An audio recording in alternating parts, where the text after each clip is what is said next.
Hello, everyone. Thank you for joining us. On time, early in the morning for a fun conference. So what we're going to do right now is we're going to pretend as if we had a moderator. So we have a number of questions that we're going to ask as if we were the moderator. We're going to answer them, but that's not going to take anywhere near like the whole time. We really want this to be participatory and to have more of a conversation with folks in the audience. So first, let's just do introductions. Why don't we start with Alex? Sure. Hi, everybody. I'm Alex Brennan, the Executive Director at FutureWise. We're a statewide land use advocacy organization in Washington State. Good morning. Is this mic on? I'm Mary Kyle McCurdy, the Deputy Director of 1000 Friends of Oregon, a statewide land use advocacy organization here in Oregon. And my name is Brian Hanlon. I lead California YIMBY, a statewide housing advocacy organization in California. So, shall we begin? Here's the order. I'll just ask the first one. California, well, this is weird for me to ask this, but California YIMBY is a relatively new organization that was always housing focused, but has scaled up dramatically in recent years compared to 1000 Friends of Oregon and FutureWise, which are each older organizations that have always done housing, but they're prioritizing it at a higher level in the past a few years. How does each organization's position and history shape the relationships and reputations you have, and what does that mean for better or worse? How does it shape your success in the respective capitals? You want to go first? Sure. So the major bill that probably you all have heard of, it's not the only one, but the major statewide bill that Oregon passed in 2019 was House Bill 2001, the Middle Housing Bill, which requires all cities over 10,000 in population to allow duplexes on all single-family lots in residential areas, and cities over 25,000 and all the cities in the Portland metro area to allow threeplexes, fourplexes, townhouses, and cottage clusters somewhere in their single-family zones. The state agency has adopted rules implementing that, and it's really pretty robust, I would say, in those other middle housing types that they will be allowed pretty much throughout single-family zones. So how were we able to do what's that as a statewide legislation, and what's been the advantage of being a long existing statewide organization? And I think that there's two things that help there. One, Oregon has had a statewide land use planning program for almost 50 years. So the idea of a state structure and directive on land use planning that's implemented at the local level was not a new concept. And Oregon's statewide land use planning program has 19 statewide goals. Each addresses a different issue: housing, agricultural lands, protection, transportation, et cetera. So the idea that one of those goals is housing. So there had already been a structure in place that really tells cities in many ways, not in everything, but how to provide land zoned appropriately for all housing needs. So that wasn't a new thing. And then secondly, since we've been around a lot and a long time, 1000 Friends has, almost as long as the land use planning program, we were known at the state capitol, and we had built-in relationships with a number of the organizations that we were able to put together into a very broad and diverse coalition to pass that legislation. So our coalition ranged from home builders and realtors to our statewide Tenants Alliance and environmental groups and transportation groups, et cetera, and a lot of things in between. So I think that longevity and statewide structure helped a lot. The story in Washington State is somewhat similar to Oregon, but also different in a lot of ways. I think one key difference is that sort of the big bill that was passed in Washington State recently is a little different. I'll talk about that, and then also some of the things that haven't passed, which are more like the successes that have happened in Oregon and California. But the big victory in Washington State over the last couple of years is House Bill 1220, which is new requirements to plan for housing under our state growth management framework, which is kind of similar to the Oregon framework that Mary Kyle was just talking about, that creates kind of new teeth and requirements for actually allowing more housing in more places, more types of housing, addressing histories of exclusionary zoning, and preventing displacement, and also removing barriers to building emergency housing and emergency shelter. And I think one key thing that, in terms of kind of the history that made that possible, is again having this kind of statewide framework for planning that has kind of carrots and sticks for making that actually kind of work in other areas, but had never really had very strong housing requirements. And so being able to kind of put housing onto an existing framework was really important. I think the other thing, though, in terms of kind of our history and our past advocacy, we've definitely advocated for on housing issues for our whole 30-year history. More so at sometimes than others. For example, in 2009, we made a big push for upzoning around transit bill that didn't pass. But our identity for a lot of folks, especially kind of outside of the Seattle Metro, is very much around the work that we do to conserve farmland and fish and wildlife habitat. And so I think that's, on the one hand, made us a really effective messenger in the environmental community. And I think just generally with a lot of folks that are kind of skeptical of developers, because we actually do a lot of kind of work fighting developers around building in rural parts of the state where we don't want to see them, we don't want to see kind of new development happening. But at the same time, we don't have then a particularly good history of working with the development community, with the real estate community, particularly, again, kind of outside of the major cities. And so I think it's been a lot harder for us to build those coalitions to get the kind of housing policies that we want to see. Sure. So I'll try to answer that briefly. So with California YIMBY, right, like we just started in 2017. The first bill was a Housing Accountability Act bill to essentially make it if a developer proposes zoning compliant housing, the local government more or less has to approve it unless they make specific findings. But the first high profile bill was SB 827, the bill that would have allowed apartment buildings, 8 stories everywhere near transit, and it died early.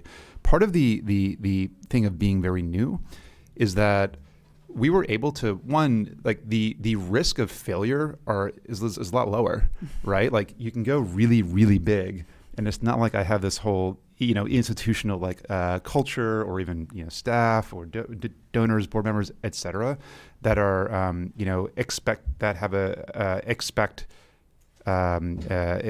basically that have any kind of track record or expectations. Similarly, because folks didn't know who we were, that allowed us to kind of work with everyone. I think that actually made coalition building pretty easy at first with many sectors, with the caveat that our opponents, though, were partly successful in defining us before we were able to define ourselves, because we didn't have this lengthy track record in a sort of a given area. It's easy to tell a story to that we are just developer shills or whatever, and so that was challenging. But I do think that the fact that we weren't seen as pegged in either sort of camp for a lot of these fights that have been going on for decades did allow us to sort of break through, rise above it. We weren't engaged in any the personality conflicts that matter a lot in politics, and so that was helpful. Thanks, Brian. That's really interesting, actually, about not being labeled as you can't label you as one thing or another, or in the back pocket of one or another, because we certainly had to deal with that. I'm going to start with you because this is a question about the YIMBY movement, where the YIMBY movements have been traditionally focused at the local level, at a city level, and yet we're here talking about statewide legislation.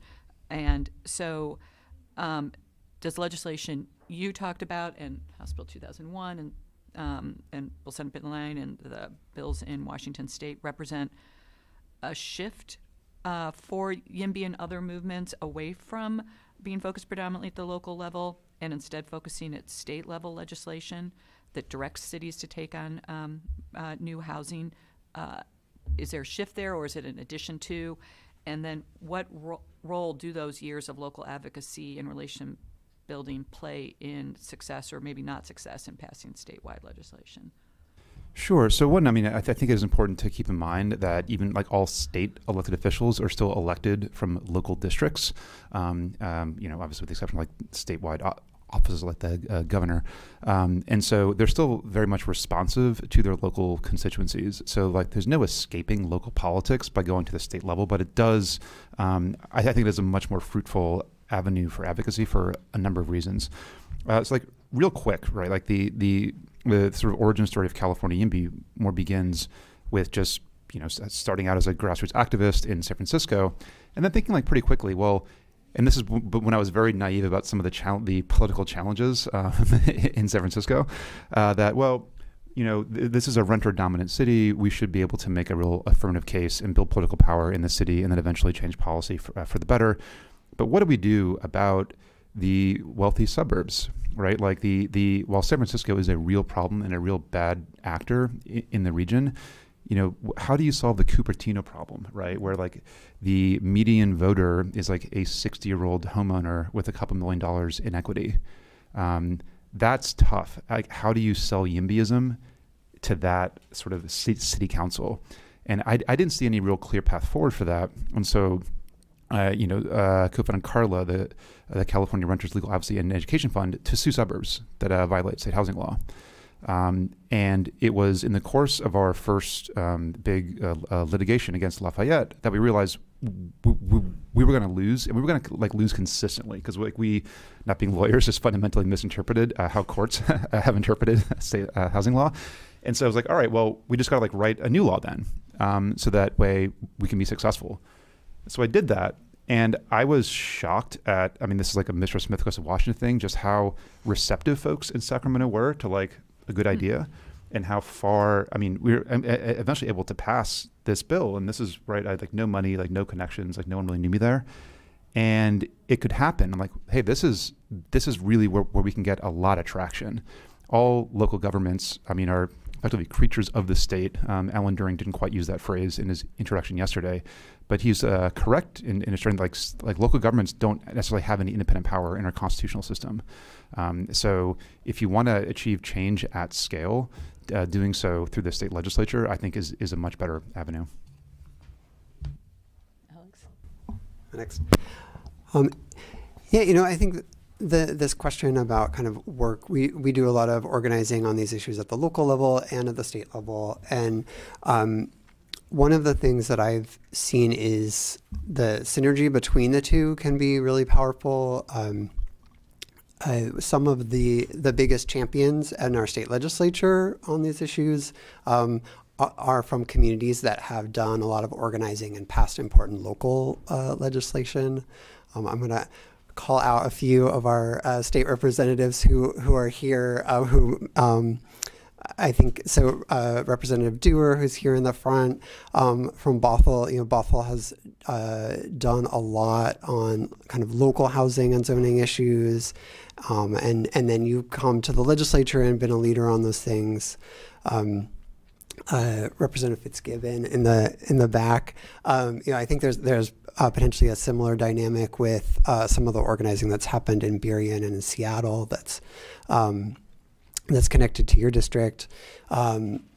Representative Bateman, who I don't think is here, but also I think has really benefited from organizing that's happened in Olympia, which that she was really involved with on the city council.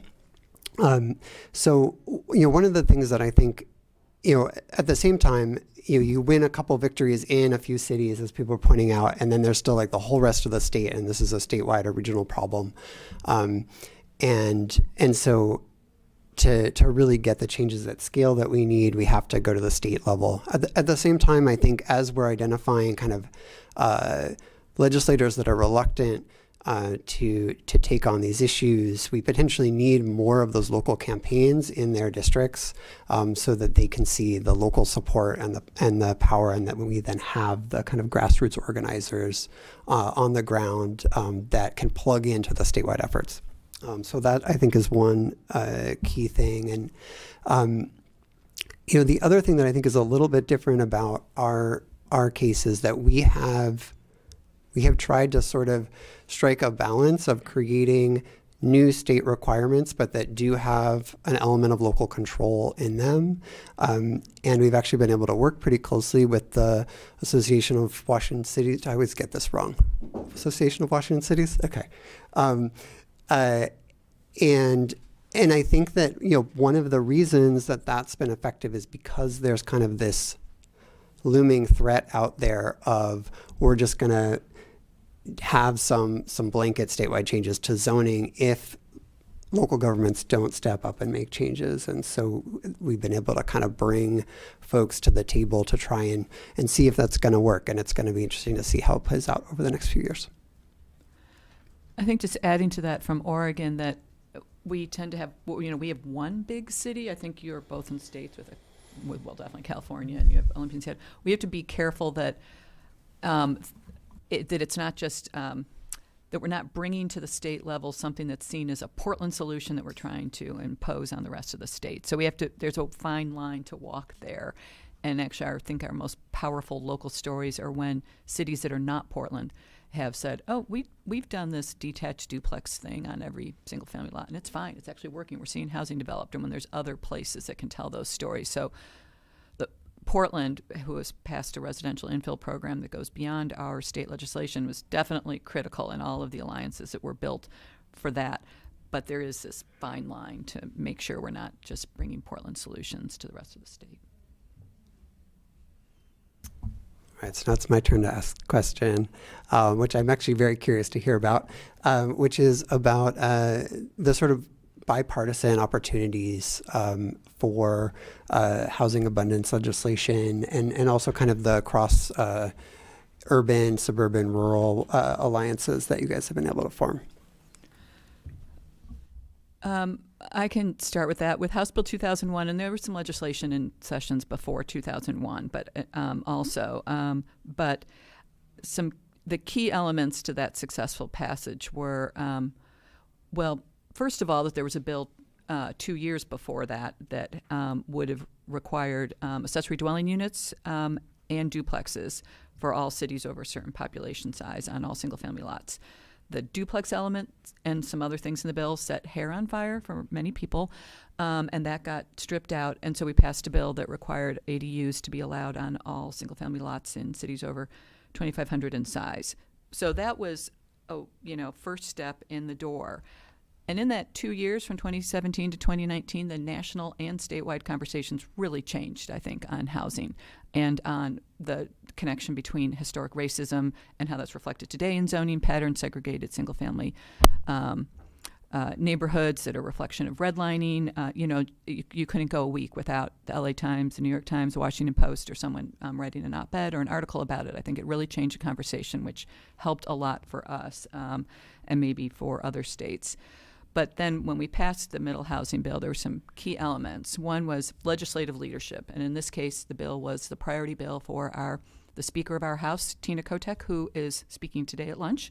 And that was critical.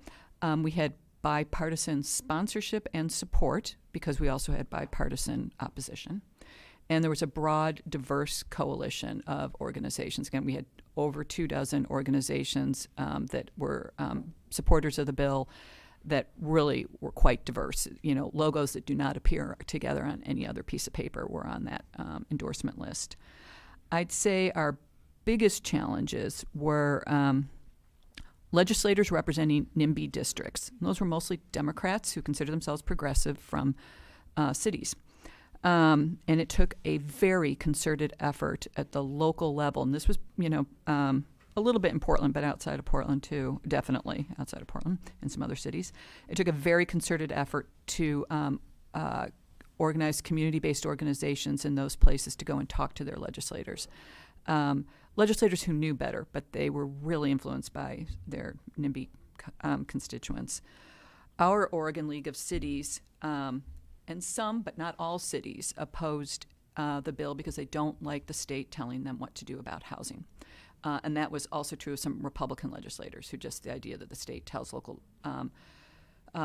governments what to do, and housing is seen as particularly a local decision. So those were our biggest challenges. But we came them really from the diverse political spectrum that our coalition represented was really helpful. So we had, the home builders were part of our coalition, and they could go talk to rural Republican legislators.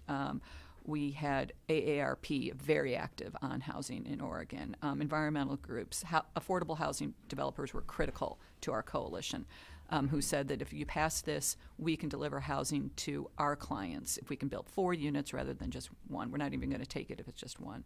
So that was critical in overcoming the political pushback. Yeah, so a very similar story in California, and I can speak forever about SB 9, the bill that legalized duplexes and lot splits throughout the state. So happy to answer any specific questions later. I will state that it was similar. We had it was bipartisan support, both in terms of the votes and in terms of the interest groups that were supporting the bill. We had legislative leadership authoring it. In your case, it was the speaker. In our case, it was the pro tem, Tony Atkins, the head of the California State Senate. But our problems were similar. We had a lot of problems with largely suburban districts, especially in Los Angeles. It was more a regional problem than a party problem that we had. We had a lot of support in the Central Valley, in rural districts, in the Bay Area, in San Diego. But in Los Angeles, which, for those who don't know, Los Angeles County is a quarter of California, so 10 million people live in LA County. So it's kind of important. That means they get a quarter of the votes in the legislature. But more than just a quarter of the votes, they're in the leadership team. And so this really created intra-Democratic Party caucus problems for the pro tem. How far can you really push your members before they revolt? And this really came to a head with SB 50 and SB 9. I didn't mean to trigger Annie. Sorry, trigger warning, SB 50. Really came to a head with SB 50. But SB 9 came out of that process. And so at least in the Senate, the pro tem was basically told, Majority Leader Hertzberg, you're voting for this or I'm going to gouge your eyeballs, or I don't know what she threatened Hertzie with, but she basically said he had to vote for it. Whereas that power doesn't extend to the assembly. And so getting to 41 was incredibly challenging. And it's that's all the dynamics that you said, plus just a really tireless, I think, well-run campaign in order to make it happen. One thing that I just want to mention before I stop talking, in terms of the diversity of the folks, yes, it is important to have we had the builders supporting and a lot of the business community, and that was great. And again, this was the business community wasn't really going to benefit much from it, right? The California Apartment Association supported this. Did they really benefit from this? Not really. So I thought it was helpful, but I want to call it AARP specifically, and they've been quietly one of the main urbanist good housing policy leaders nationwide for years now. The California League of Women Voters, who are very active, and it definitely helps that our chief operating officer used to be the executive director of the California League of Women Voters. They trusted her, they knew her. And then an organization that is industry focused, but has a real social justice mission, and that's the National Association of Hispanic Real Estate Professionals. So their real mission is to increase home ownership among Latino Californians. And they take that mission really seriously, even apart from their special, industry interest in housing policy. And they were really effective in going to in-district meetings, explaining the real details of housing stuff, really which is very, very helpful. And it was really crucial because they're often much stronger in areas where the YIMBY movement is not. And so, it's great that we have tons of YIMBYs in San Francisco, Oakland, Berkeley. It's we're everywhere across the state, but in terms of where they have organized efforts, those efforts don't map out well to where we need votes. And so you really need to build a coalition that has power in those local districts in order to get there. And I'll just say quickly, I mean, I think the major victories in Washington State, or near victories, have been on complete party lines, only getting Democratic votes. So it's a very different kind of political dynamic. I think with HB 1782, which was the sort of sixplex, fourplex, duplex bill in Washington this last session, there was sort of an indication that maybe there would be some Republican votes for that, but we didn't really get to the point with that bill to really see that come to fruition. And I think it's going to, it's definitely one of the things that really surprised me when I started doing this work 2.5 years ago, that I was kind of coming in expecting like, this is a bipartisan issue. There's going to be Republicans that love us. And that just hasn't really been the case so far. So, but looking forward to continue to learn from you guys and figure out how to make that change in the future. Yeah, I just want to tell like one little anecdote, and then actually like a lot of other questions, but like we're at the halfway mark. Yeah. I'd actually kind of like to open it up to audience questions. Like one really key thing though is to not write off people based on party, or that you might otherwise find annoying or distasteful in other areas. It's like one person that I'll like really call out. SB 9 almost died in the Assembly Housing Committee. We could not get the votes. There were a number of LA Democrats who were on that committee, and we could not get them to go up for SB 9. Were it not for Assemblymember Kevin Kiley, a Republican, he was currently running for governor at the time in a long shot campaign, really to elevate his profile to help his congressional run. So I mean, it was strategic. We needed his vote. He easily could have been back like, oh, I see the head of the Democrats are in disarray again. The Madame Pro Tem can't even get her own party members to support this. Why should I go on? I mean, he could have grandstanded. He could have made it a partisan issue, but he didn't. And were it not for him, the bill would have died in committee. And so, like, having relationships with as many people as you can and counting and getting your votes like where you can get them. I know it's a cliche, but it's really, really important because you never know where you're going to need them. With that, I'd love to stop talking and open up for questions. And I see your hand. So if you could just like state like your name or organizational affiliation and question. Sure. I'm Cassie. I'm from Haverhill, Massachusetts, about 40 minutes north of Boston. Statewide organizer with Abundant Housing. I'm new to all of this, so question on like the coalition building, particularly with groups that are not sort of housing focused. This is more like a logistic question. Is it a matter of asking them to sort of join your organization as like an affiliate or as a coalition partner, or is it more building consensus on supporting a specific bill that is your strategy? Does that question make sense? Mm-hmm. Yeah, let me take that first, just because like this is really good.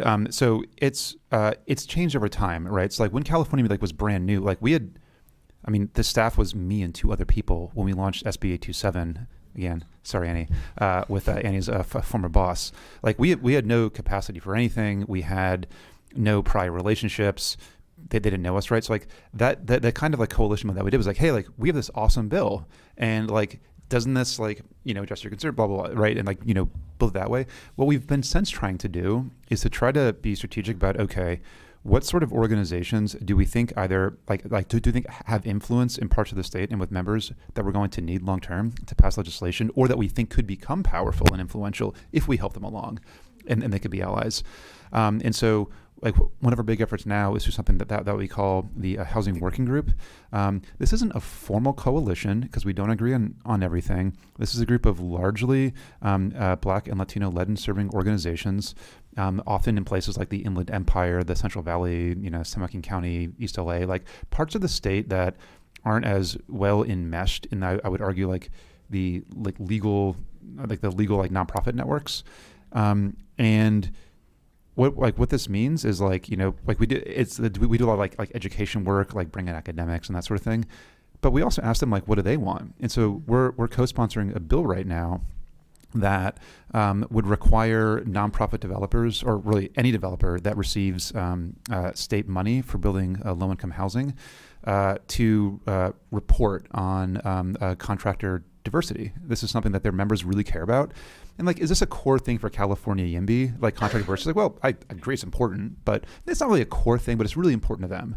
And so, as part of like showing that we are willing to step up for their priorities, even when it's not our top priority, like, I think that's how we're going to, form stronger relationships for going forward. But that's the only thing that you can do if you have a little bit of time and you have the staff capacity to manage this coalition, because it's very time intensive. Yeah, I would just reinforce that we've had the advantage of being around for almost 50 years, so we've built these relationships up over time and over sustained joint efforts on things. So you're just starting. You're trying to get this going now. But it is trying to build things that aren't just transactional but are longer lasting relationships. But you might want to start with some of the organizations that we've both had a lot of success with. I think the League of Women Voters and AARP, they get it. They get housing. You start there. And then climate groups, a lot of the climate groups are, coming to that housing equity is a climate equity issue and really building from there. But it is finding those things where there's common ground and working together on them so that trust is built up, so that a year from now, when you call them up and say, can you just sign on to here, they trust you. And just like real quick, specifically with the National Association of Hispanic Real Estate Professionals, like they have folks in Massachusetts, and I would definitely reach out to them. I attended their national conference, and I was really impressed with just their depth of knowledge. And I especially loved it because this one particular woman had a very thick Boston accent, and she lives in a Revere, which is where my father's family is from. And to see someone that had basically an accent that is like high, like not high class, like not like people who went to like good schools don't talk like that. And that might sound harsh. I mean, my family talks like that, but I was like, wow, this is an organization where class is like less a barrier to actually like achieving like leadership. Like, she's awesome and she's leading. And I just really respected that. And I think it's a huge problem, and especially in the California like nonprofit world, where especially the policy folks like tend to come from like pretty rarefied backgrounds. And I think that's really to the detriment of state policymaking. One of the things that's been really fundamental to our approach the last couple of years has been we've had sort of a combined campaign for the housing bill that I mentioned, and then a climate planning bill that would bring climate change into the statewide planning framework, which also has a lot of housing connections, because a lot of it is about having housing and jobs close to each other, close to transit, in walkable neighborhoods, all of those things, right, which really tie into where we need housing. And so because we kind of had this joint campaign for both of those bills, we were able to bring the kind of traditional affordable housing community and the traditional environmental community together to work towards both.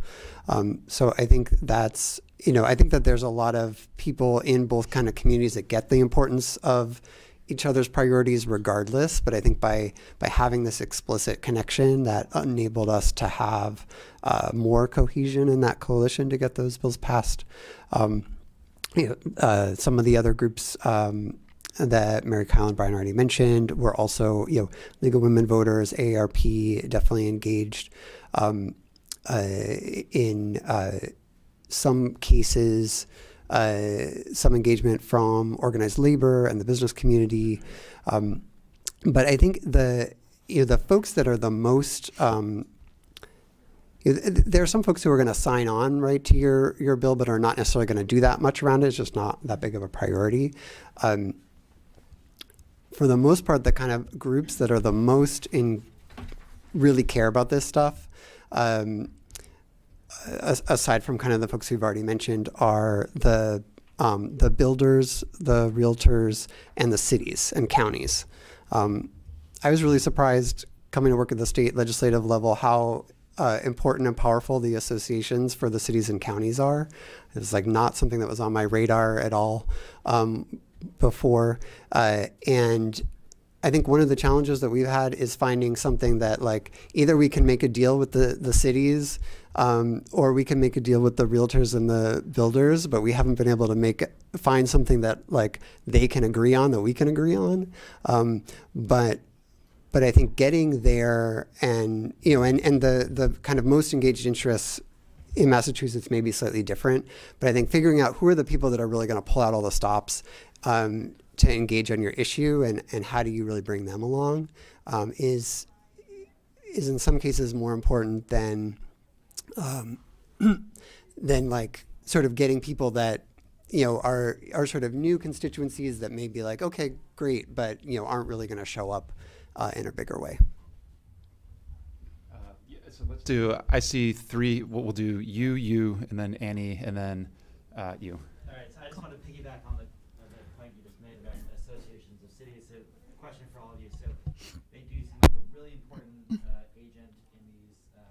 They're both like the people who have the most to lose, and they potentially have the most to gain. But could each of you kind of share your perspective on the work that you've done with statewide housing reform and the way in which these associations, the League of Oregon Cities or Association of Washington Counties, or whatever it's called, have been instrumental in opposing your efforts or in helping your efforts, and strategically, for like, what would you advise for other state, you know, people who are looking at statewide legislative reform and their interactions with that particular entity?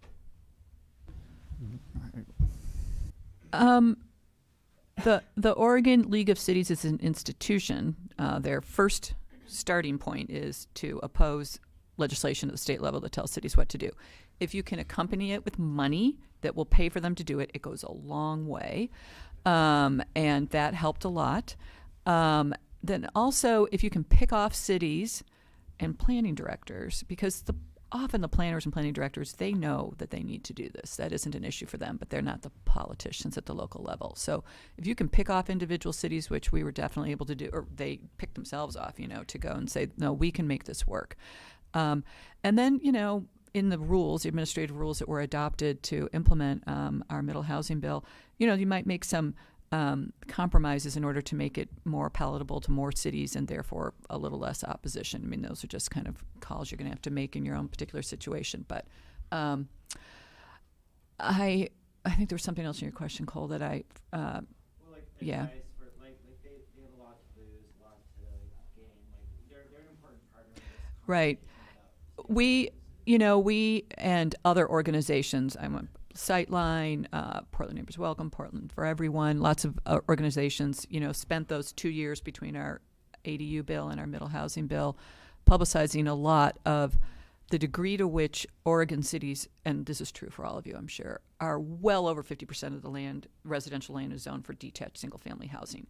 And yet 2/3 of all households are made up of one or two people at any given time. We just have a complete disconnect between the housing that people need and can afford and how it's actually zoned. And a lot of it is because of, you know, the current manifestations of redlining. So get those stories out there, and it is harder to defend that as a political matter, and maps and all that sort of thing. So that helped, and there definitely were cities that wanted to do something more. You know, they often quietly look to the state to tell them what to do, because then they can blame the state when they're implementing it. So find those cities that are. And you've introduced a number of representatives from local cities in Washington that are here, so I don't know how that plays in Washington. Yeah, well, state representatives primarily, though we do have some Yeah. some folks that have multiple hats on, and some other city folks, and so I'll also say, you know, representatives in the room probably know more than I do about some of the inner workings of how these things shake out, but you know. I think that the cities were a really big part of why the sixplex bill didn't really get very far in Washington State. I mean, to what you were saying, right? I mean, it's sort of like in their mission statement that they will oppose anything that takes power away from cities, and so they just kind of fought that tooth and nail. I think at the same time. For the most part, on HB 1220, the housing planning bill, and on HB 1099, the climate planning bill, we were able to work really closely with the cities because it was sort of this compromise where there was a lot of increased kind of requirements and direction from the state, but there was still kind of the details of how you do it at the local level was still flexible, that we were able to, for the most part, to bring the cities and to a lesser extent the counties along. And actually, by the end, we just had this very kind of tragic at the end of the legislative session, loss on the climate bill. But by the end of that session, the Association of Washington Cities was really like arm in arm with us, trying to save the bill and get it over the finish line, which I think was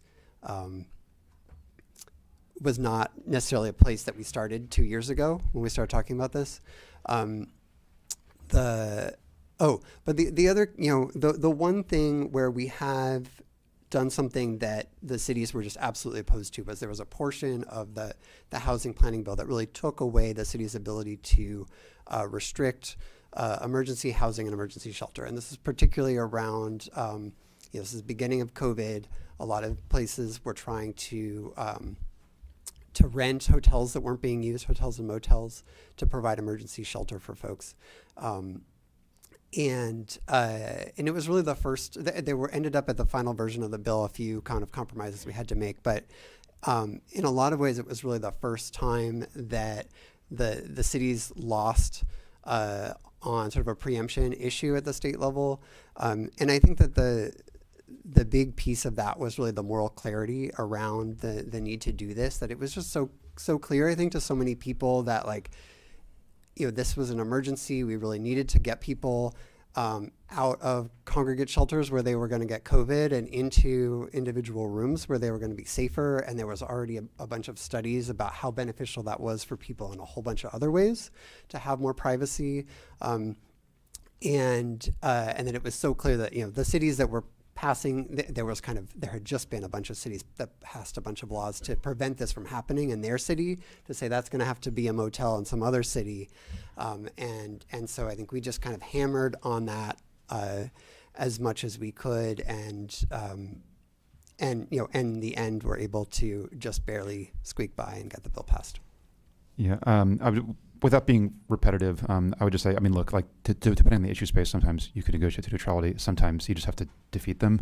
And often a good way to defeat them is to figure out where do you need your votes in the legislature, and then which local electeds in that district can you work with in order to get them in support. Because then the electeds say, I can see that my community is, my local electors are divided on this issue, and then these people are for it, and I'm decide blah blah blah, right? So it's a lot easier if you can at least get some local support, and some electeds care way more about that than others. Again, it really depends what you're trying to do. I think you were next. By the way, point of order, you mentioned at 30 minutes. Oh, it's 9:45. Yeah, it's a 10:30 thing. Yeah, okay, cool. So my name is Jake Schmidt. I'm with Open New York in New York City. So I have kind of an organizing or organizational design question. So Brian, you mentioned earlier that the local stuff is still super important when you're getting legislation done at the state level, and I fully that makes perfect sense to me. But at least in California, you have two different organizations doing that, right? California EMB in Sacramento, and then the local groups are separate. So is that, I guess they're very different orgs, right? Different culture, different operations, different fundraising. Is that necessarily the case? Like if you have a local group and you need to move statewide, should we be trying to do that with the same group, or should we start a separate group? So path dependency rules everything around me, right? So it kind of depends what the local context and the situation is. So California YIMBY does have local chapters, right? About 20. But they're just they're not online. They tend to not look like your standard idea of what an online YIMBY activist looks like. And so we work very closely with all sorts of YIMBY groups, both that are and pro-housing groups, both that are, organizationally affiliated with California YIMBY and those that are not, that are independent, those that are affiliated with other groups that have groups like YIMBY Action and Abundant Housing LA themselves have subchapters, right? And so, I think it, I'd be happy to speak with you more in depth. I think it depends on what the context looks like and what your capacity is. Part of it is there's a reason that most state advocates don't actually do organizing. Really all it is it's foundation funded nonprofits speaking to other foundation funded nonprofits and saying this is what the community wants, if we're being honest. And the reason for that is because organizing is hard and expensive and time consuming. It's often hard to justify that you're a marginal dollar spent out of your budget that it's highest and best used is local organizing, especially when you have so many local districts that you need it to actually have power in. Now, that's not to say it's not valuable, but it is difficult to make these sort of decisions and trade-offs. Fortunately, the YIMBY movement, there are a ton of really energetic, really talented volunteers who do the much of the hard work themselves and for free. And so, to the extent that you can help, shape and guide that activism to your legislative objectives, might be another very helpful model, which is something that we do a lot of.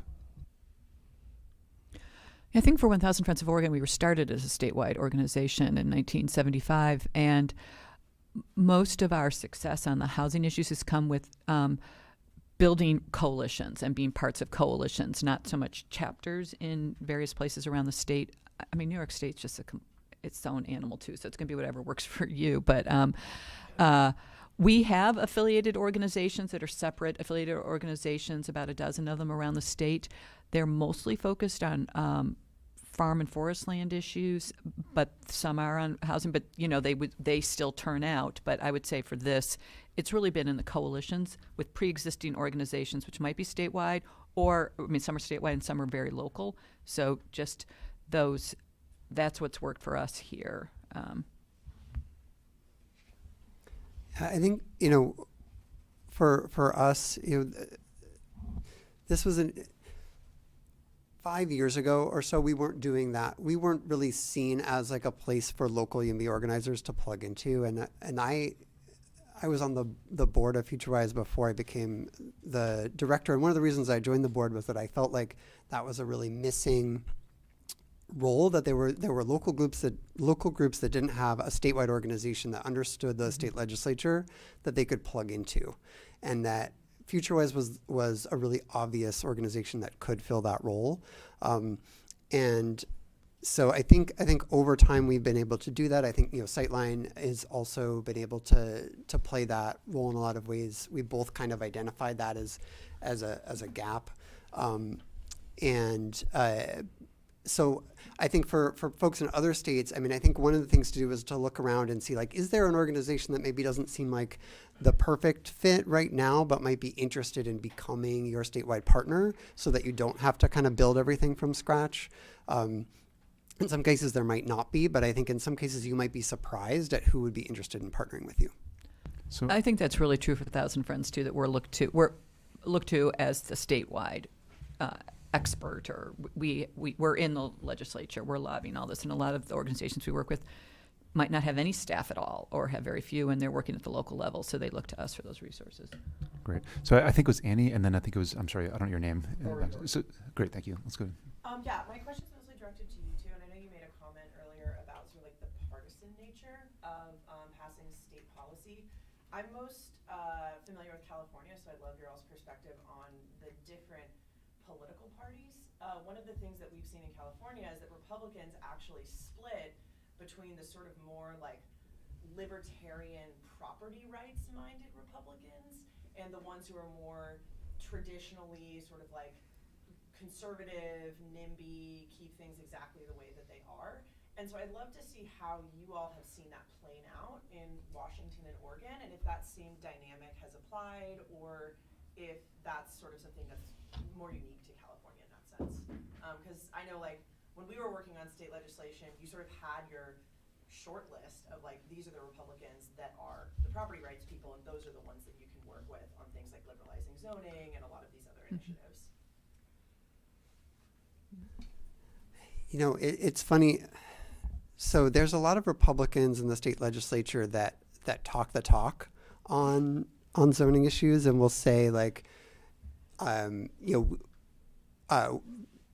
we'll complain about regulations being the reason why housing is so expensive, but so far, for the most part, don't actually then show up to vote for the things that are going to meaningfully change that. I think one of the things that maybe, to some extent, I wonder how much is a timing thing. I think a couple of years ago, in the last couple of years, I think that there's been a real shift around kind of the messaging from the Republican Party that's a lot about crime and kind of urban places being bad and like keeping stuff out, we're going to protect you from the bad things that are coming, Seattle is like coming to your neighborhood or whatever. and so I think that messaging really, like, unfortunately, has led them to be a lot more against denser development being allowed in more places and affordable housing being allowed in more places because it's sort of part of this broader turn towards those issues. And so I think that may be part of why, like, in the most recent legislative sessions, legislators that maybe would have like agreed with us in theory on certain things were not like the committee leader that Brian was mentioning. We're not willing to kind of step up and be like, well, I'm going to be your extra vote to get this across the finish line. It was more like, I'm going to let the Democrats have their internal fights, and then come campaign season, I'm going to say that they were going to let whatever scary thing be built next to your house. I printed out the votes from our House and Senate on 2001, and again, Democrats representing NIMBY districts were a bigger issue for us, in my opinion. And I look at Republicans and trying to speculate on those who did vote against it. I think part of it is just this: housing's part of that land use system. We don't like that land use system. More that libertarian, we don't like it at all. So I'm just going to vote no because it's one more thing, and they want to get rid of all regulations having to do with the land use system. If the word land use, like the word climate or something, is in a bill, they just vote no on it. So, but I think for those Republicans who did vote for the bill, one was they could see in their own communities they needed to get these regulations and zoning things out of the way so that there could be more housing. There are definitely both Republicans and Democrats who saw the real human suffering going on with lack of accessible, safe, affordable housing in their communities. And others who are just more libertarian, just get rules. And then some who thought their cities were already doing some of this. We're already allowing duplexes and fourplexes in all single-family zones in these are more rural, big towns, little cities, and thought this is just all those urban Willamette Valley city problem, and so you all need to fix this, and so whatever. I don't know if that entirely answers your question, but I'll say, Annie, there's also the other kind of Republican that really enjoys owning the hypocritical progressive coastal libs. And so, we definitely picked up some votes with some people like, I know this isn't going to impact my district at all. I don't really agree with it, but I know this is making like the people I hate mad. And so, never discount that. Ari. Yeah, thank you. Really similar question. My name is Ari Bargill. I'm an attorney with the Institute for Justice. We definitely approach this from more of that sort of libertarian property rights perspective. We do litigation and public policy advocacy, and I come from a state like Florida, which is completely Republican dominated. If you want to get anything done, the Democrats are kind of an afterthought, if you're being honest, because you can't accomplish anything without as much Republican support as possible. You already sort of touched on this quite a bit, but I'm wondering, in your experience, what seems to have been, because all of your successes seem to have been the result of long processes, trial and error, and that's typically how it goes. If you could shed a little bit more light on the past failures and what you learned in the course of those failures, what were the things that you found were non-starters, whether it's for Republicans or for Democrats? I mean, if I want to get this done in Florida, it matters more about the Republicans, but just some of the things, the landmines and the pitfalls that you can share with us for those of us who want to take this back to our states and see if we can export successes in more left-leaning places and more conservative states. It really depends. I mean, I would say flippantly, I mean, if you want to pass a bill that doesn't do anything, that's really easy, right? So you could pass housing bills all day that declare that it create housing crisis awareness license plates or something. And he knows what I'm talking about. And that was a real thing. And I, yeah, the person who held SB 50. Anyways, I would say landmines, single family home zoning, right? I mean, the extent to which you're really impacting that, I would say that's still the biggest barrier. We talk a lot and there's a lot more press about gentrification concerns or sensitive communities and all the rest, and that matters in some very specific cases, but actually like not that many in the legislature. And even in this community, like you actually have like they're often already upzoned, and so like so if you're able to craft policy that doesn't upset the most engaged, opposition constituency in their district, think like homeowners associations, then you're going to get like a lot more traction. The problem from like my perspective is like, ultimately those are the people we're going to need to defeat. Like we can't let these communities stay exclusionary forever. But that does it does make it a lot harder. Like when you really try to tackle single family home zoning in a meaningful way. That is the third rail. It's single family zoning, and yet that's what we're going after. And so, go for it. And you could start small with an ADU bill or duplex bill, or whatever might be starting small and meaningful, not license plates. There's definitely a story I want to hear about that, but in Florida, whatever that might be. But go for it. And this is, again, where the coalition comes in, where you've got who needs housing that isn't detached single-family housing, and start telling those stories and getting those organizations out there. Yeah, I think starting smaller has definitely been one of the things that we focused on, right? Like 4 years ago, passing some incentives at the state level for local governments that wanted to change single-family zoning or do other things to add housing capacity in their communities. Removing, grants to do the planning work, removing environmental review for certain aspects of that work. Those things were less controversial and kind of started giving us a sense of the lay of the land of like who was supporting which things, both in terms of legislators, but also partners. I also think that this is going back to that kind of local organizing and state organizing, right? If you have some local successes, that's something that you can build on at the state level. The other thing, I should have said this for the previous question. I think in the Washington State Legislature right now, there's a pretty large Democratic majority in both chambers and a Democratic governor, and so we have we have worked closely with legislators on designing bills that appeal to the majority, right? And to some extent, you don't really need Republicans' votes to get a bill passed. What you need is there's a limited amount of time and energy, and like you need enough people in decision-making roles who really care about things to get it done. If you're in a Republican-dominated state, right, you need a very different kind of set of like messaging and things that are going to appeal to the folks that are in power, and so I think if we would have probably designed very different bills that would have had some very different outcomes, but some of the same outcomes, right, in a different political context. All right, Nolan. Hi, yeah.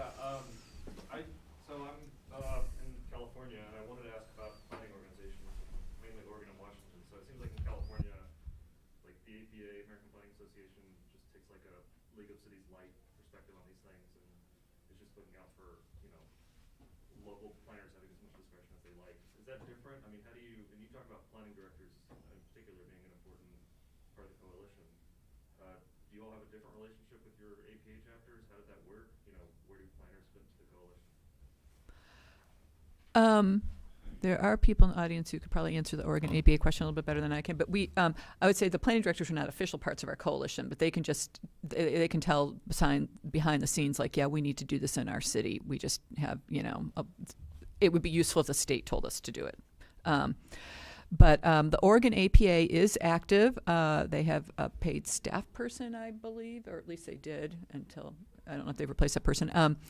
And they follow legislation and take positions when they can. But it is a coalition of planners, and they are representing, they work in individual jurisdictions. So I don't quite know how they navigate all that. But they've been very useful in maybe taking the 20,000, 30,000 foot level kind of comments and such. And they're engaged. They're useful. There seem to be some inherent limitations on just how far out there they can get because most of the planners are from local governments. I don't know, Alexis, do you want to add anything to what I just said? My colleague who's a planner. The OAPA did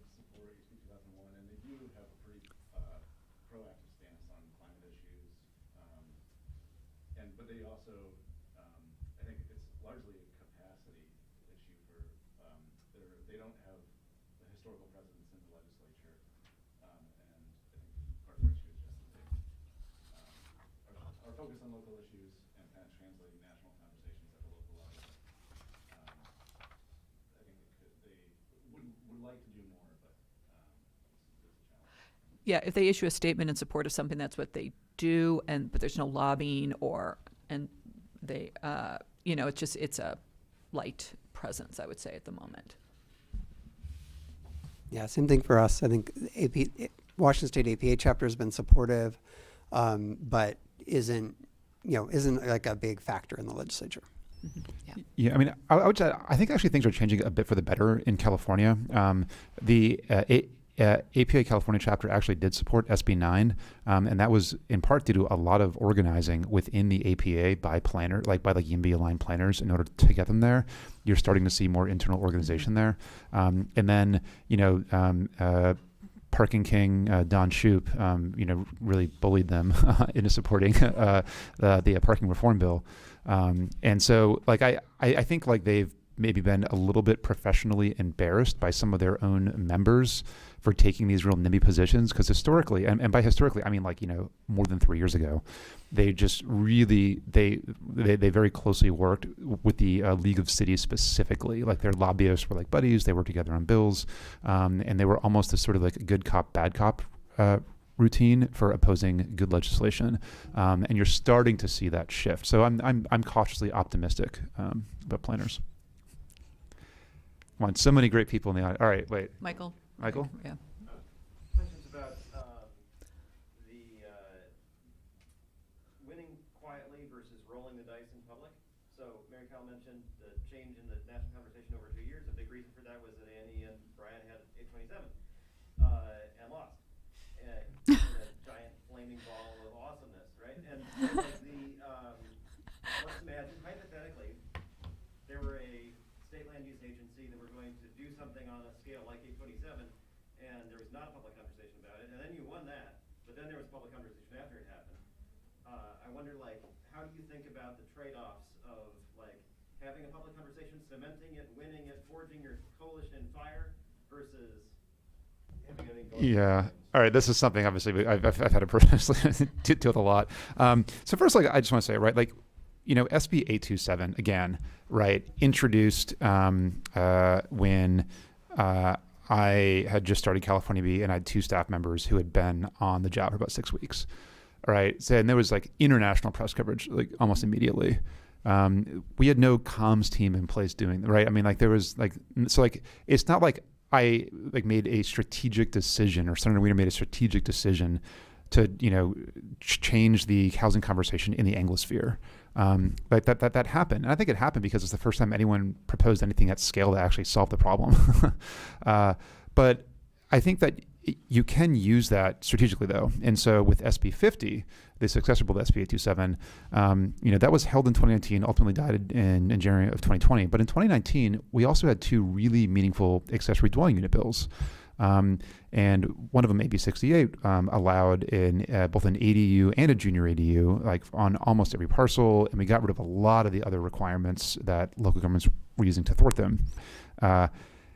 I remember not 24 hours after the legislature ended in 2019, I was in Los Angeles at a backyard party, and Luis Amarante, California B's legislative director, was also there. And we see each other, and we just burst out laughing, saying I can't believe that worked. Our entire plan was, okay, well, we know SB 50 is going to be really big news again. So all right, lean into it, own it, work the media narrative, et cetera. But we said next to nothing about our ADU bills publicly. We just worked them hard in the building, tried not to make news over it. In the building, we're look, I mean, I understand SB 50 is hard. An 8-story apartment building next to your house, okay, yeah, that's hard. But come on, whole ADUs, So that worked. And I think it would have been much harder to have made continual progress on the ADU program, and certainly SB 9, absent that the sort of like the air cover that SB 50 was providing. And like there were other good housing bills that were also able to pass, in part because, you know, Annie and I and Senator Wiener and others were like taking such like enormous heat for SB 50. You know, like there can only be like the public can only focus on so many things at once, and so it is possible to use it to strategic effect, but that doesn't always work.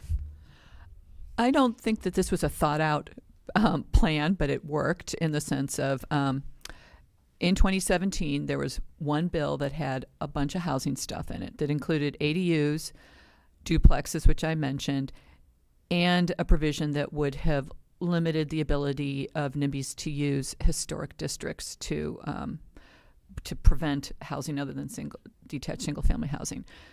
The duplex and the historic district, as I'm sure you remember, Michael, really caused people's hair to go on fire. So the ADU part in the bill, that was like nothing. It also, you know, streamlined some ways to do higher density and affordable housing and stuff like that. But, you know, the ADU was like nothing because everyone's fire was focused on the duplexes and the historic district thing.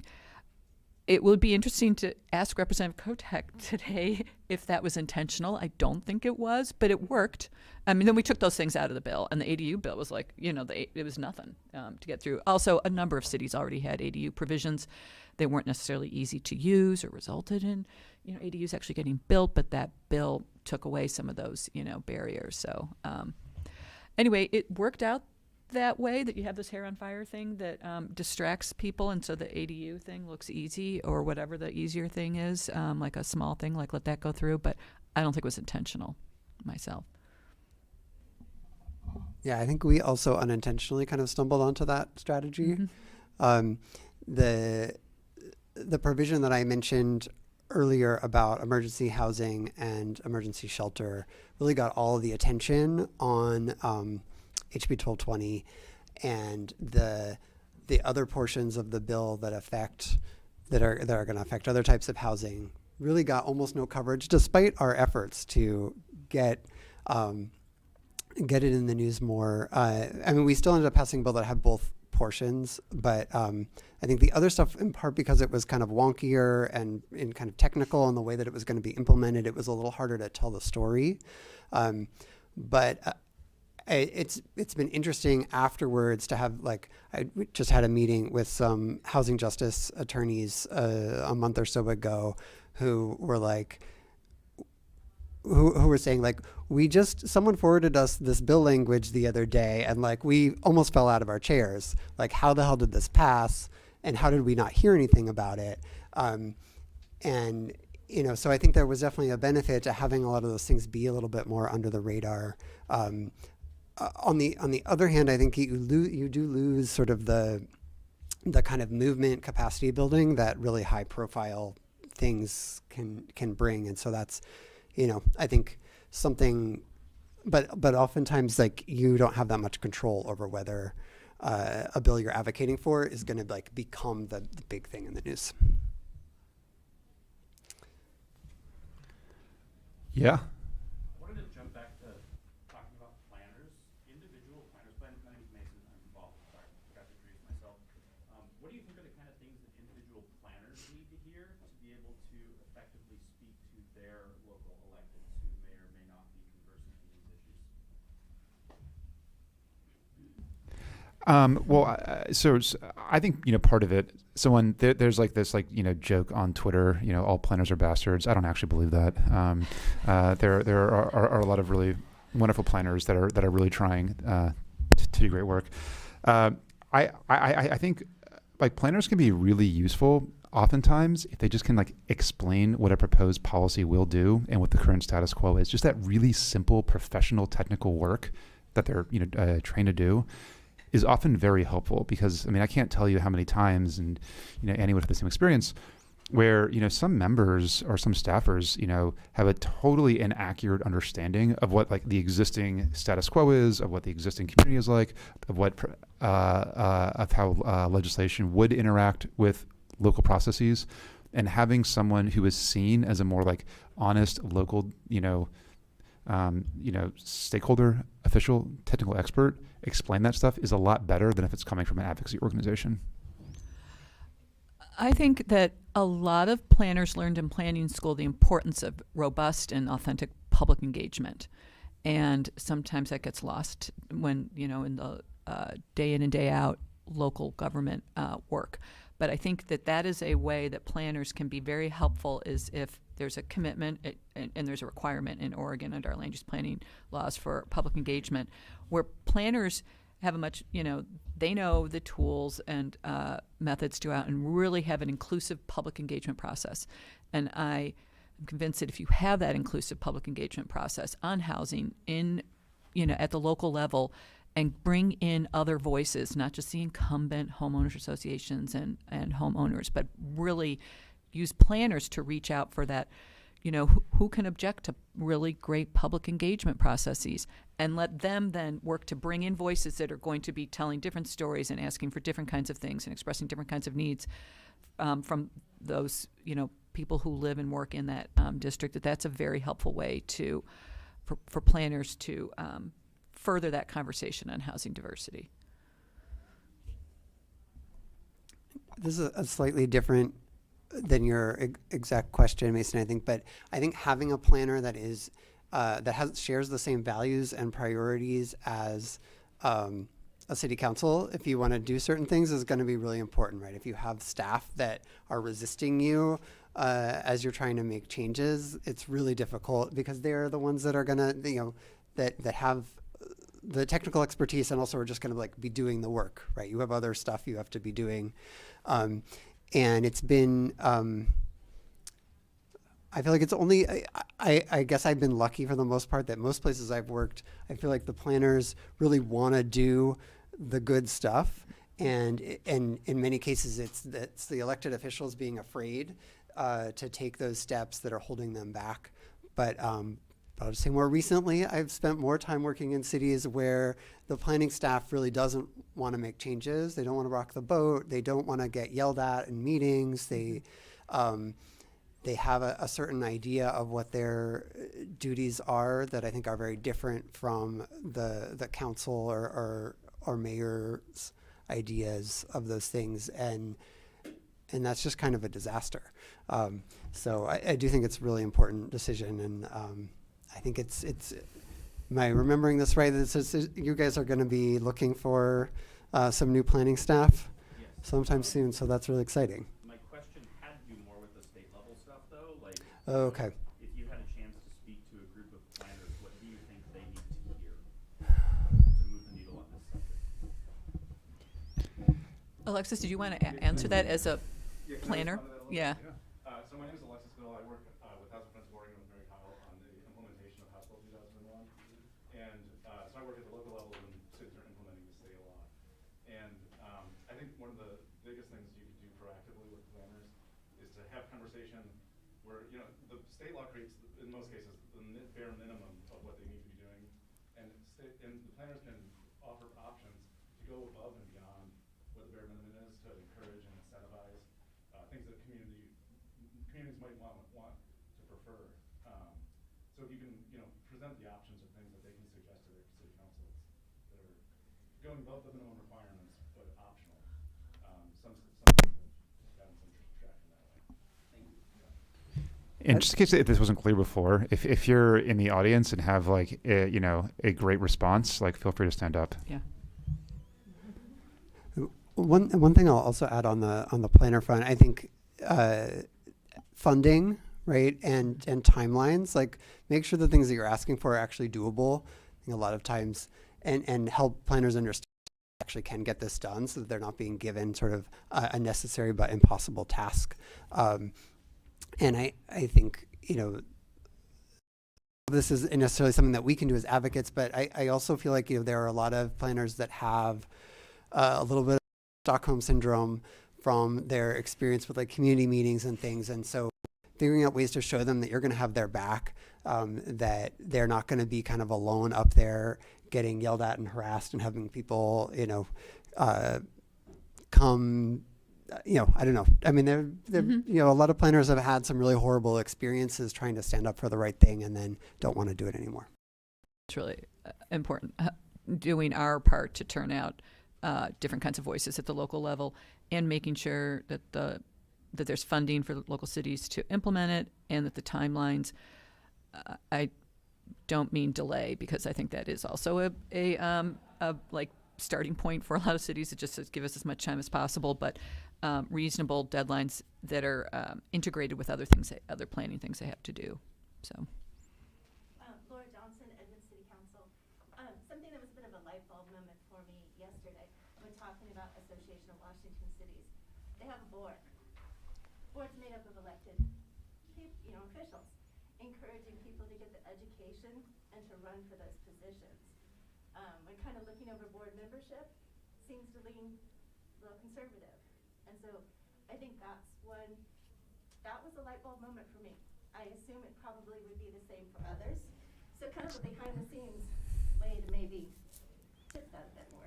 That's an excellent point. And so we worked with allies, like especially, I wish Mayor John Bowders were in the room. He's at the conference, the mayor of Emeryville. And I mean, he and other local elected allies of ours that were members on the League of Cities really did a lot of work trying to like educate folks, like while trying to stop bad things from happening. Like they couldn't really get the league to do good things. But to the extent that I think like John actually got on like some like relevant committees within the league, and so did some other like pro-housing folks. Doing that kind of work, it can be really, really valuable. And often like it's like hard like move an organization to like a very like a genuine, I think like like pro-housing stance. But if you can just get groups to be like, all right, like let's, instead of just reflectively saying no, you can be like, all right, well these are going to be our implementation challenges if you implement state law this way. So like please work with us to like put forward amendments to make this more like workable from our perspective. Like that's a much healthier, more like productive approach. I'll just add, I think, and then that's completely yes, and that's true not just for elected officials, right? Like if you are part of any entity that has a statewide association, get on the like policy board that makes the legislative decisions for that. That's a hugely powerful thing that you can do. All right, so yes? I have a question for Michael Anderson. Yeah. Go ahead. So I just want to recognize there's been what I recognize as a seismic shift in competition relative to using statewide legislation, and that's kind of the impetus for this panel. But I think that what we're seeing as a result of the 80 legislation in California, subsequently in Oregon, is like that's a really successful approach. Other states should do that. On the other hand, I've seen New York 80 legislation didn't work. So I just wanted to kind of like open up the conversation to think about like when is it appropriate to pursue statewide legislation? And Michael, I guess the question I have for you is, what's your perspective on this? You've written about this. Like what do you think? Where do you think statewide legislation is an appropriate avenue for this type of housing reform, and where is it not? And what are your lessons learned in terms of cataloging these different approaches that have been used? Okay, I can take it. Correct. I have no idea, but it seems to me like the argument, my way of thinking about it is that the argument for state action is that it's a collective action problem at the local level. You need to get a bunch of different cities doing the same thing together to get the benefit, just like climate change at a international scale. And so like, it doesn't make it easy, as the panelists all say. It just means that there is a possible win condition. You need to have a win condition in order for anybody to be motivated to win anything, I guess. So like, that's the systemic way of thinking about it. I don't know the specific way. I think it's when you have the ability to pass it at the statewide level. It's just a political calculation, because it makes so much more sense to do it statewide. Oregon has a statewide planning program, and it really benefits that it's a pretty even playing field, whether you have 3 people or 300,000 people or 3 million people in your city. So, and we've had a long history of statewide housing legislation. It's a little quieter, clear and objective standards for processing residential, those kinds of things. But we had the right combination of particularly the Speaker of the House telling the League of Cities that we're going to shake up things the way you do things locally, because I'm tired of all of this. And if you have that, go for it. And if you don't, you might have to do stuff at the local level for a while. I think it's a political calculation. You know what? Instead of talking, let's try to get another question in.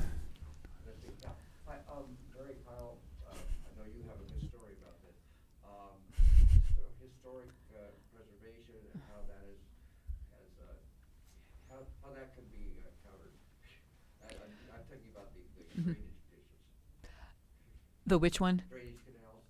Oh, this is sort of a unique Oregon problem because of, so I don't want to spend too much time on it. It would be 3 more panels worth of discussion. But there is a national, historic preservation set of laws, and where it's all voluntary, but because of some unintended twists in Oregon legislation, it has enabled homeowners associations and single-family homeowner neighborhoods to try to declare an historic district to ensure that things don't change where they are. And it has included large neighborhoods as well as these drainage canals, that's what you were referring to, in Central Oregon, that have grown beautiful vegetation around them. They do not look like the LA River. They don't look anything, they have beautiful vegetation around them. And now they are historic because there are houses that have gone up around them since the time they were created. But it's a really Oregon twist. But it is, and I think it's also true in some other places. Well, in California.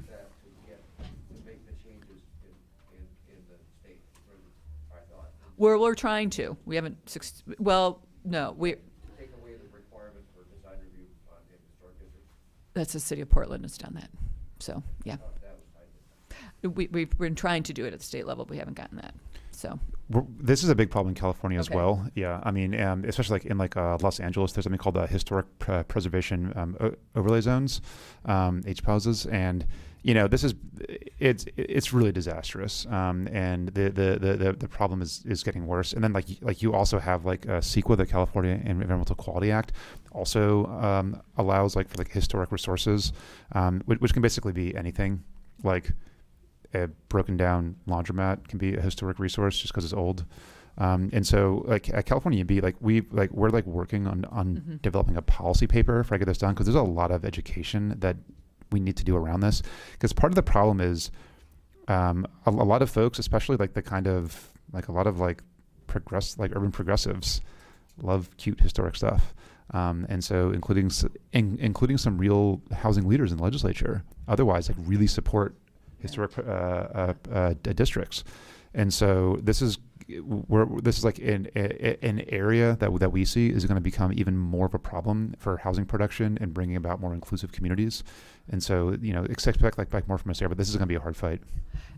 yeah, I definitely think it does look a little bit different in every state, depending on how state law, whatever. But that use of historic preservation as an excuse to not allow diverse housing types, and how to find that line where there are things that should be protected, especially, that we have long, obliterated a lot of culturally historic, important, not just buildings, but places and things like that. So where's that line, and not using it as just an excuse to prevent more diverse housing and affordable housing and diverse populations, et cetera, into one's neighborhood. So, unless is there one more fast question? I think we can. Yeah, Annie. What's on the horizon for all of you all, if I can ask, in terms of next initiatives, things that you're excited about, whether long or short term, building on past successes? Sure. You can check out our website and see the 7 sponsored bills that we have this year. So we have a lot going on this year, but I would say long term, I'm really excited about something that we're building called the Alliance for Housing and Climate Solutions, and it's really trying to better align state housing goals with state climate goals. We've sort of tried this in California in half-hearted ways. In fact, Mary and I were speaking earlier about this bill that passed in 2008, I believe it was, SB 375, which required local governments as part of a regional plan to set growth priority areas in order to reduce vehicle miles traveled. And it just basically does nothing other than pay a lot of money to lawyers and consultants. And so what we're looking to do is how do we actually accelerate housing growth and job growth where we need it to eventually achieve carbon net zero, while understanding that California and much of the West is increasingly fire prone. There are all sorts of places where we should not be building out anymore, and we need to figure out how we're going to get a handle on some of these larger land use issues. So that's I'd say what I'm most excited about. We're working on two things that have already passed at the state level that are in rulemaking. One is our climate-friendly and equitable communities rulemaking, which those rules should be adopted in May, hopefully, which will require more diverse and dense development in climate-friendly, walkable areas. And so ensuring that's strong, that it has good deadlines, and is implemented in our major metropolitan areas. That's one. The wildfire issue, that's coming on the, our land use agency is charged with determining how to integrate statewide WUI map, a statewide wildfire risk map, and defensible space and other things into our land use planning process. That's going to be very controversial because we have not developed into the WUI, the wildland urban interface, as much as California has. We're sorry using it as an example, but we are killing the goose that unintentionally laid a golden egg because we have urban growth boundaries, and we are really at risk of that. This past legislative session or two, we passed a bill that allowed all of those middle housing things we've been talking about to be divided into fee simple housing units, so 4-plexes, 3-plexes, which is great. And then I think we'll be looking in the future to how to use commercial lands more for housing, relying on some work from the Turner Center for Housing at UC Berkeley, who's done some studies on this, so both commercial buildings and commercial lands, and how to open those up to more housing types. We're starting with commercial, and then parking lots. But I'm looking to Michael Anderson to figure out what we do next with park. Whatever he says. We are still in regrouping mode a little bit with the state legislative session having ended fairly recently. We came very close to passing a climate planning bill, similar to what Brian is talking about. Representative Dewar is the prime sponsor on that bill. I think are trying to figure out now if that's going to be a top priority for us again next session, if that's something that you want to reintroduce, and kind of what we might do differently there. Also, the 6-plex bill that was brought up in the legislative session last session didn't pass, and so kind of figuring out what are the next steps on that front is something we're also trying to work with our partners to explore. The other big thing for us, though, that's a challenge with the state and local work is we're coming up on the kind of beginning of this 10-year cycle where all the local jurisdictions have to do their comprehensive plans that set all their zoning for the next decade.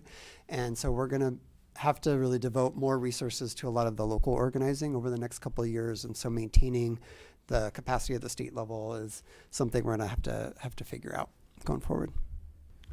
All right, we're at time. Thank you so much, everyone, for your lively participation and great questions. Thanks for doing moderator.